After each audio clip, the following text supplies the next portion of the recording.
तो यहाँ पे हमने लिखा हुआ है प्रोवाइडेड बाय ओन स्टडी और चैनल लिंक आप लोग देख सकते हो। तो जल्दी से बिना टाइम वेस्ट करते हुए चलो अपने इंपॉर्टेंट जो क्वेश्चन उनको हम देख लेते हैं, और इन क्वेश्चन के आंसर अगर आप लोगों को पता होंगे तो आप लोगों को अपने आंसर है उनको साथ में रिपीट करते जाना है।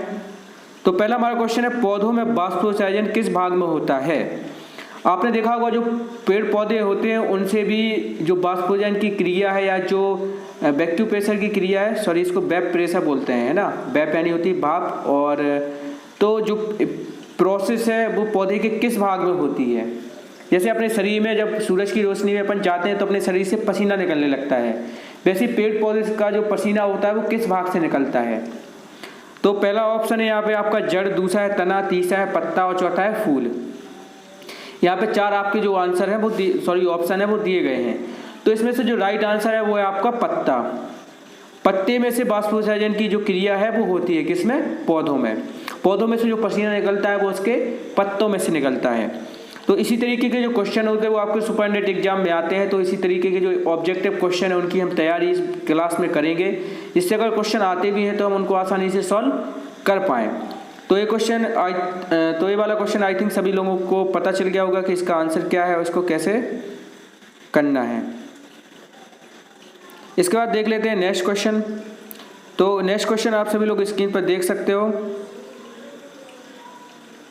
दूसरा क्वेश्चन है, मानव रक्त में उपस्थित यूरिया की सामान्य मात्रा होती है। उसका जो आंसर था वो क्वेश्चन नंबर फर्स्ट का था पत्ता। इसका आंसर है मानव। अब दूसरा क्वेश्चन है, मानव रक्त में उपस्थित यूरिया की सामान्य मात्रा होती है, सामान्य मात्रा कितनी होती है? तो 4 ऑप्शन आप देख सकते हैं। पहला है 100 mg, दूसरा है 20 mg यानी कि 20 mg, तीसरा है 30 mg और चौथा है 80 mg।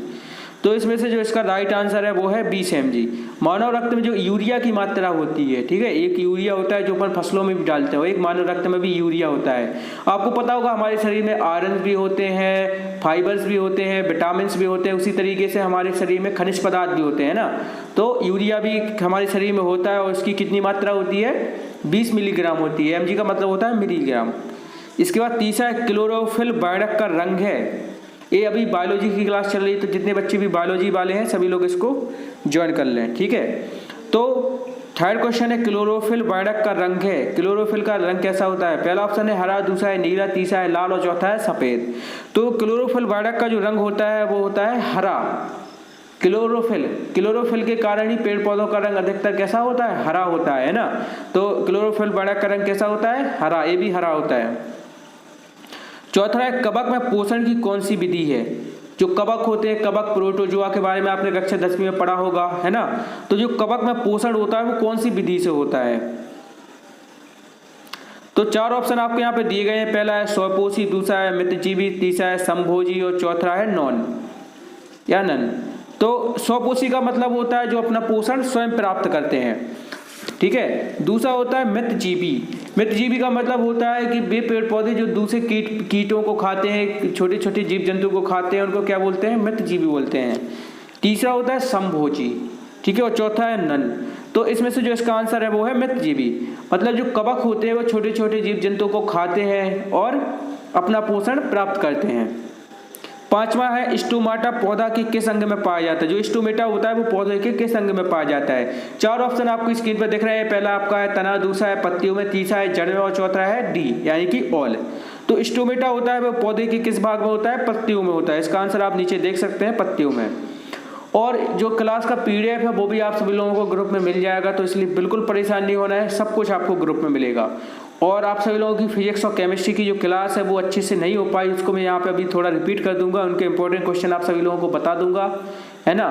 तो उसको भी मैं यहाँ पे कवर करने की कोशिश करूंगा। ये वाला हो गया था। 6वां क्वेश्चन है, कुटपात किस में पाया जाता है? कुटपात होता है वो किस में पाया जाता है? पहला है पैरामीशियम में, दूसरा है यूग्लिना में, तीसरा है अमीबा में और चौथा है नॉन। किस में पाया जाता है कुटपात? तो इसका जो आंसर है वो है अमीबा में, है ना। अमीबा में, अमीबा का एक बात और याद रखना, अमीबा एक कोश की जीव है। अमीबा में कितनी कोशिकाएं होती हैं? अमीबा में सिर्फ एक ही कोशिका होती है। स्वपोषी पोषण की आवश्यक है। क्वेश्चन नंबर 7वां, पहला है क्लोरोफिल, दूसरा है कार्बन डाइऑक्साइड तथा जल, तीसरा है आपका सूर्य का प्रकाश और चौथा है आपका ऑल। तो जो स्वपोषी पोषण के लिए आवश्यक होता है वो क्या होता है? इसका आंसर है दोस्तों आपका ऑल। अगर स्वपोषी पोषण करना है तो इसके लिए आपको क्लोरोफिल स्वपोषी का मतलब होता है जो अपना भोजन स्वयं बनाते हैं, ठीक है, जो अपना भोजन स्वयं बनाते हैं उनको क्या बोला जाता है, स्वपोषी बोला जाता है। तो स्वपोषी की जो प्रक्रिया होती है उसको क्या बोलते हैं, उसको क्या बोलते हैं, स्वपोषी पोषण के लिए प्रक्रिया होती है या जो पौधे अपना खाना है वो स्वयं बनाते हैं उसको बोलते हैं प्रकाश संश्लेषण, है ना, फोटोसिंथेसिस। इंग्लिश में बोलते हैं फोटोसिंथेसिस और हिंदी में बोलते हैं प्रकाश संश्लेषण। तो प्रकाश संश्लेषण की क्रिया के लिए क्या क्या आवश्यक होता है, पहला होता है क्लोरोफिल, दूसरा होता है कार्बन डाइऑक्साइड तथा जल, और तीसरा होता है सूर्य का प्रकाश। तो तीनों इसके राइट आंसर है, तो इसका आंसर हो जाएगा डी वाला ऑल। अगला क्वेश्चन, रक्त में आयरन की कमी से होने वाला रोग है। अगर रक्त में आयरन की कमी हो गई है ना तो कौन सा रोग हो जाता है, तो हो जाता है एनीमिया। इसका आंसर हो जाएगा एनीमिया। यहाँ पे 4 ऑप्शन आपको दिख रहे हैं, पहला है टीबी, दूसरा है मधुमेह, तीसरा एनीमिया और चौथा है उच्च रक्तचाप। तो इसका जो आंसर है वो कौन सा है, एनीमिया है, ठीक है। एनीमिया विटामिन ए से भी होता है और खून में अगर आयरन की कमी हो जाए तो हो जाता है। और आयरन का एक अच्छा स्रोत कौन सा है, कौन से स्रोत से सबसे अच्छा आयरन मिलता है ना, तो उसका आंसर है पालक। पालक को लोहे की कढ़ाई में खाने से क्या मिलता है, आयरन मिलता है। अगला क्वेश्चन है, दही के जमने में निम्नलिखित कौन सी क्रिया होती है। दही के जमने में कौन सी क्रिया होती है, पहला है अपघटन, दूसरा है प्रकाश संश्लेषण, तीसरा है किण्वन, चौथा है उत्सर्जन। तो इसका जो आंसर है वो है किण्वन। किण्वन का मतलब होता है उसमें छोटे छोटे कीड़े पड़ जाते हैं, है ना, और उससे क्या है फिर दही बन जाता है। अपघटन, प्रकाश संश्लेषण, उत्सर्जन ये तो अलग क्रिया है जो कि केमिस्ट्री में पढ़ी जाती है। इसका आंसर है किण्वन। अगला क्वेश्चन है, कोशिका झिल्ली किस प्रकार की झिल्ली है, पहला है पारगम, दूसरा है अपारगम, तीसरा है अपारगम और चौथा है नॉन। कोशिका झिल्ली आई थिंक आप सभी लोगों को पता होगा, सभी लोग 10वीं पास कर चुके हो तो कोशिका झिल्ली का तो आई थिंक आप लोगों को पता होगा। कोशिका झिल्ली कैसी होती है, अपारगम झिल्ली होती है। अपारगम का मतलब होता है जो कुछ आइटम को तो बाहर भेज देती है और कुछ आइटम को बाहर नहीं भेजती है। पारगम का मतलब होता है जो सब कुछ को बाहर भेज देती है, कोई भी आइटम उसके अंदर रहेगा वो सबको क्या कर देगी, बाहर कर देगी। झिल्ली होती है गेट, ठीक है। तो जो झिल्ली कुछ बच्चों को बाहर जाने देती है उनको बोलते हैं अपारगम, जो सभी बच्चों को जाने देती है उनको बोलते हैं पारगम, और जो किसी को जाने नहीं देती उनको बोलते हैं अपारगम।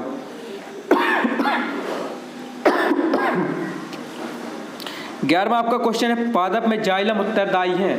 पादप में जाइलम किसके लिए उत्तरदायी है, पहला है जल का वहन, दूसरा है भोजन का वहन, तीसरा है अमीनो अम्ल का वहन, चौथा है ऑक्सीजन का वहन।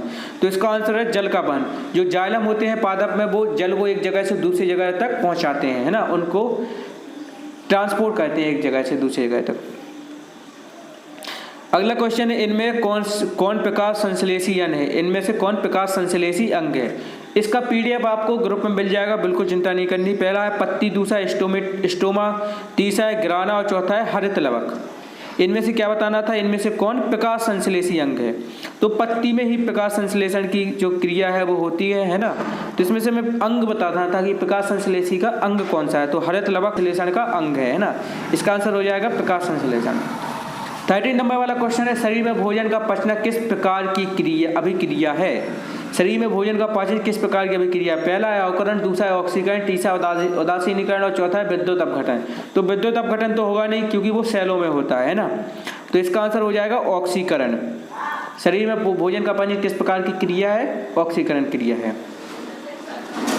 अगला क्वेश्चन है, जठर ग्रंथियां कहाँ पाई जाती हैं। आंख में, अग्नाशय में, यकृत में और अमाशय में। जठर ग्रंथियां कहाँ पाई जाती हैं, आई थिंक जो अमाशय होता है यानी कि जो आपका पाचन पेट होता है उसमें क्या पाई जाती है, जठर ग्रंथियां पाई जाती हैं।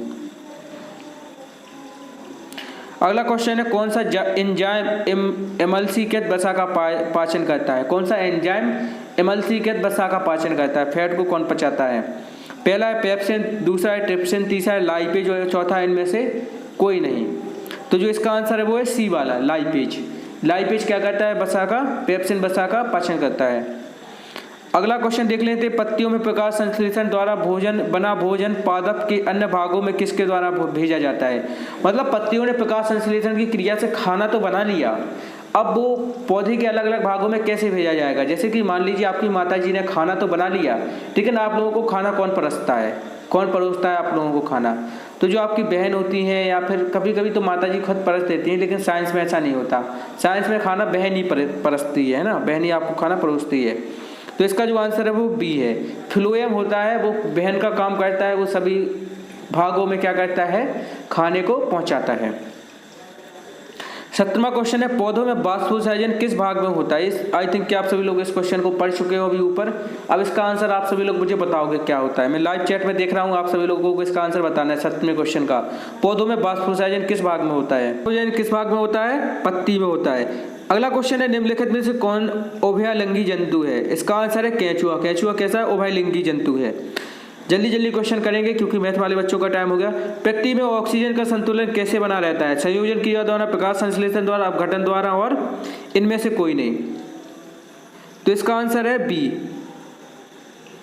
प्रकाश संश्लेषण द्वारा प्रकृति में ऑक्सीजन का संतुलन बना रहता है। क्योंकि अपन लोग कार्बन डाइऑक्साइड छोड़ते हैं और जो पेड़ पौधे होते हैं वो कार्बन डाइऑक्साइड को ग्रहण करते हैं, जिसकी वजह से संतुलन है वो बना रहता है। अगर सभी लोग ऑक्सीजन छोड़ेंगे या कार्बन डाइऑक्साइड छोड़ेंगे तो फिर ऑक्सीजन का संतुलन बिगड़ जाएगा। अगला है मानव हृदय का औसत प्रंकुचन दाब क्या है। दाब है लगभग। तो इसका आंसर है 120/80। चौथा है पौधों में श्वसन क्रिया के अंतर्गत एडीपी के टूटने से कितनी ऊर्जा मुक्त होती है। तो इसका आंसर है 30.5 किलो जूल पर मोल। अगला क्वेश्चन है हाइड्रा में प्रजनन किस विधि से होता है। हाइड्रा में प्रजनन पहला है द्विविखंडन से, दूसरा है मुकुलन से, दूसरा है मुकुलन से, है ना। तो इसका जो आंसर है वो आप सभी लोगों को बताना है ना। इस क्वेश्चन को सभी लोग स्क्रीनशॉट ले लीजिए। हाइड्रा में प्रजनन किस विधि से होता है, इसका आंसर आप सभी लोग मुझे बताएंगे, इंस्टाग्राम पे मैसेज करके बताएंगे। इंस्टाग्राम का जो लिंक, जो यूजर नेम है वो है बॉबी महाराज 100। आप सभी लोगों को यूट्यूब वीडियो के उसमें मिल जाएगा, या फिर मैं अपना इंस्टाग्राम का लिंक है जो आपको शेयर कर दूंगा ग्रुप में। तो इसका आंसर आप सभी लोगों को बताना है, ये आप सभी लोगों के लिए होमवर्क है। अगला क्वेश्चन है पादप में जाइलम उत्तरदायी है। तो इसका अभी अपन ने पढ़ा था किसके लिए उत्तरदायी है, जल के वहन के लिए। मनुष्य में वृक्क एक तंत्र का भाग है जो संबंधित है। वृक्क किस चीज से संबंधित है। तो इसका आंसर है सी, उत्सर्जन से। अगला क्वेश्चन है प्रकाश संश्लेषण क्रिया में ऑक्सीजन बाहर निकलता है। ऑक्सीजन कहाँ से बाहर निकलता है, ऑक्सीजन बाहर निकलता है किससे, CO2 से निकलता है। ठीक है, देखो कार्बन डाइऑक्साइड में 2 ऑक्सीजन होते हैं, तो प्रकाश संश्लेषण क्रिया में कार्बन अलग हो जाता है, ऑक्सीजन अलग हो जाती है ना। CO2 क्या है, कार्बन डाइऑक्साइड है, जो O2 उसमें लिखा हुआ है वो ऑक्सीजन ही है। तो C अलग हो जाता है, O2 अलग हो जाता है, तो क्या निकल जाती है, ऑक्सीजन निकल जाती है। मैग्नीशियम पाया जाता है पहला क्लोरोफिल में, दूसरा है लाल रक्त कणिका में, तीसरा है बाइडिलकम में और चौथा है श्वेत रक्त कण में। तो इसका आंसर है क्लोरोफिल में। मैग्नीशियम कहाँ पाया जाता है, क्लोरोफिल में पाया जाता है। कवक में पोषण की कौन सी विधि है। तो पहला है स्वपोषी, दूसरा है मितजीवी, तीसरा है संभोजी और चौथा है इनमें से कोई नहीं।